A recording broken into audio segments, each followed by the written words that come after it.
Salam hormat dan salam sejahtera bersama saya Bumawin dalam Berita Pagi Sarawak edisi Khamis 13 Ogos.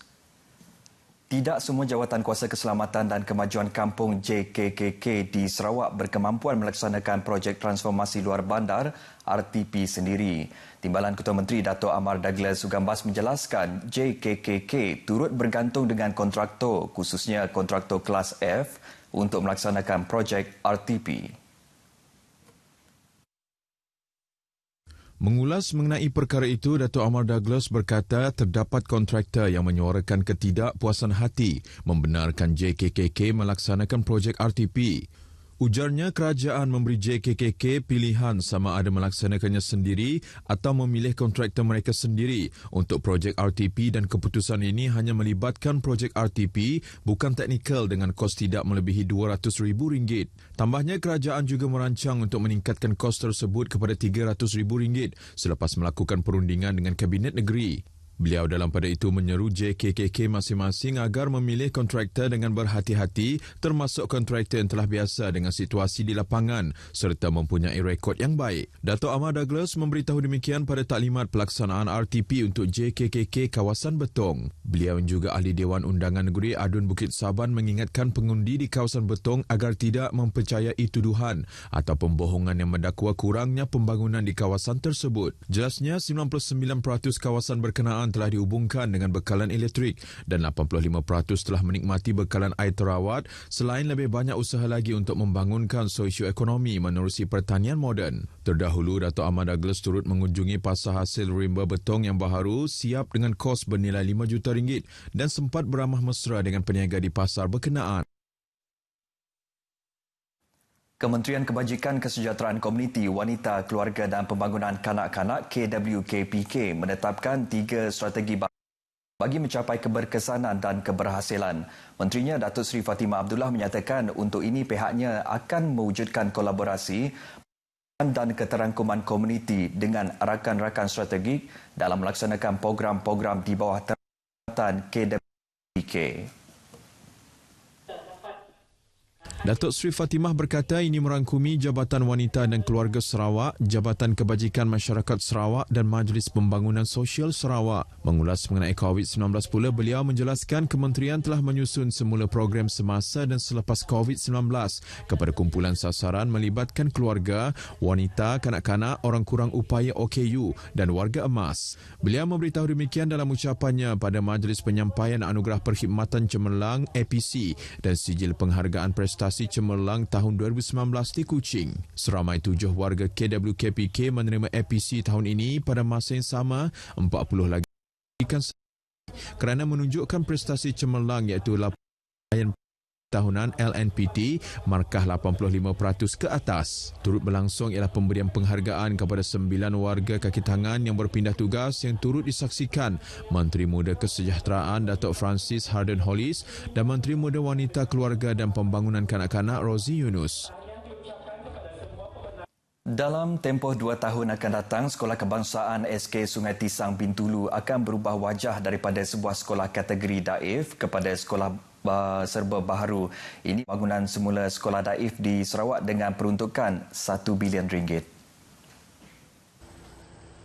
SK Sungai Tisang diperuntukkan RM12.58 juta bagi membina sebuah blok akademik 4 tingkat, sebuah blok pentadbiran 4 tingkat, dewan terbuka dan rumah pam air yang telah dimulakan kerja-kerja pembinaan 24 Julai lalu dan dijangka siap Jun 2022. Menurut Adun Samalaju Majang Renggi, usaha berterusan membawa isu bangunan daif SK Sungai Tisang akhirnya berjaya apabila semalam telah dilakukan penyerahan dokumen kontrak projek kepada kontraktor di lantai bagi membina bangunan baharu sekolah tersebut. Dan dengan siapnya bangunan ini nanti sudah tentu akan memberi kelisahan yang lebih baik kepada pelajar dan begitu juga kepada tenaga dan pengajar. Dan sudah tentu akan memberi motivasi yang lebih tinggi kepada pelajar dan begitu juga kepada tenaga dan pengajar. Beliau ditemui semasa majlis penyerahan dokumen kontrak projek tersebut oleh pengurus projek bahagian bangunan JKR Pejabat Wilayah Utara Wang Sekuang kepada wakil syarikat Fatimah Bersatu Sendian Berhad di SK Sungai Tisang. Hadir sama jurutera bahagian JKR Bintulu Lau Pit Hua dan Guru Besar SK Sungai Tisang Richard Jell. Richard Jell ketika ditemui menzahirkan rasa syukur dan terima kasih atas usaha membangunkan semula SK Sungai Tisang yang menjadi tempat lebih 500 pelajar bersekolah. Apabila masuk ke kelas, saya telah beritahu pelajar-pelajar supaya mereka lebih bersemangat bahawa kita akan mendapat sekolah yang baru, bangunan yang baru, kita akan selesa lepas ini. Jadi kita amat berterima kasih terutamanya kepada YB yang memperjuangkan untuk membina semula sekolah-sekolah daib di negeri Sarawak. Khasnya SK Sungai Tisang ini yang begitu lama dah dalam keadaan macam ini, jadi masyarakat di sini amat bertuahlah. Kini dengan hanya sebuah blok bangunan kelas 2 tingkat untuk 6 buah bilik darjah, sebuah bangunan prasekolah menjadikan sekolah tersebut dibahagikan kepada 2 sesi pembelajaran. Pada masa dulu lagi teruklah. Sekarang dah ada buat perubahan sikit. Kita dengan ada bangunan ini, surau sebelah sana dan dewan sebelah sana, berkemungkinan anak-anak kita lebih bersemangat untuk belajar dan cikgu pun bersemangat juga untuk mengajar anak-anak lah. Kita harap supaya Sungai Tisang sukses lah, supaya berjaya dalam masa akan datang. SK Sungai Tisang mempunyai 503 orang murid termasuk murid prasekolah, 29 orang guru dan 5 orang anggota kumpulan pelaksana. Seluruh kawasan Dun Kedup Serian bakal menikmati bekalan air bersih terawat selewat-lewatnya Jun tahun depan. Ahli Dewan Undangan Negeri Kedup, Martin Ben berkata, setakat ini hanya 20% kawasan itu menerima bekalan air bersih terawat dan selebihnya mendapat bekalan air graviti. Jelasnya projek menaik taraf sistem bekalan air bersih di kawasan itu kini telah mencapai 50% siap. Sekarang line untuk bekalan air itu sedang berjalan. Ya, mungkin sudah selepas itu siap baru kerajaan jabatan Jebab akan menyambung daripada line utama kepada rumah-rumah individu. Ya. Bercakap kepada pemberita RTM di pejabatnya di Serian, Martin berkata kawasan yang didiami sekitar 11,000 penduduk itu kini 100% dilengkapi akses jalan raya dan elektrik. Beliau yakin dengan adanya kerajaan yang stabil, penduduk di kawasan Kedup akan menerima pelbagai lagi projek pembangunan berimpak tinggi. Angkatan Tentera Malaysia ATM menerusi Regimen Ranger Diraja RRD berjaya menggagalkan cubaan membawa pendatang asing tanpa izin parti keluar dari Malaysia selasa lepas di sempadan Malaysia-Indonesia. Sel Perhubungan Raya Markas 1 Division memaklumkan semasa kejadian sekitar pukul 9 pagi, Sarjan Steve Sabah bersama 7 anggota 10 RRD yang sedang menjalankan op awas di kawasan ladang sawit tetangga akrab di Serian, terlihat 4 lelaki, 5 wanita bersama 2 kanak-kanak melalui kawasan tersebut menaiki 3 buah motosikal. Lokasi penahanan terletak 4 km dari sempadan Malaysia-Indonesia. Setelah ditahan dan diperiksa, kesemua mereka dipercayai cuba untuk pulang ke Indonesia melalui jalan yang tidak sah. 3 individu tempatan dipercayai merupakan tekong darat yang cuba membawa keluar parti melalui lorong tikus di sempadan Malaysia-Indonesia. Kesemua individu termasuk motosikal dan telefon bimbit yang dianggarkan bernilai RM12,500 telah dibawa ke Balai Polis Serian untuk tindakan lanjut. Perkembangan berkaitan ATM Markas Division Pertama Infanteri juga berjaya mematahkan cubaan menyeludup keluar 120 karton minuman keras pelbagai jenama ke Indonesia.